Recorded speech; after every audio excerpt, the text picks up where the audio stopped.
Yan pala yung comment nung bata dun sa SWD na hawak namin dati, si Bernard Garcia. Salamat sa comment nyo. Kung may star ka dyan, sana big appreciate pa sa akin. Yun, salamat din. Kasi na-appreciate mo yung dating mga turo namin sa inyo na kami pa ay nasa DSWD. Yun, salamat. Yan. Isa ng successful ngayon sa buhay, may trabaho na.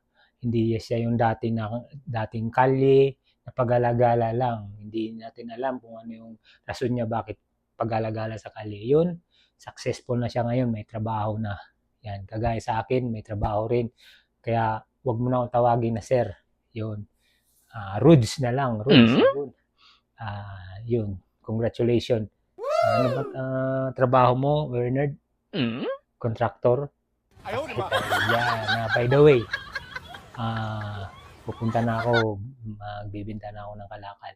Hindi ko na patatagalin to. And 1, 2, 3. So ito na guys, nandito na ako sa Battle Depot. Ano? Ito yung bibibenta ko ngayon. So,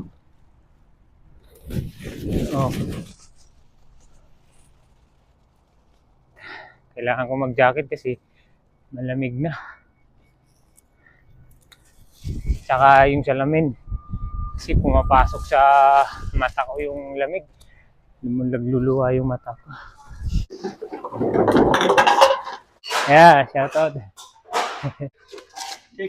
Yeah, thank you. Oh, it's $5. Monday. Monday sarado te. It's off. Monday. No. Next week. Saturday lang. Oh, yeah. Holiday. Holiday, yeah.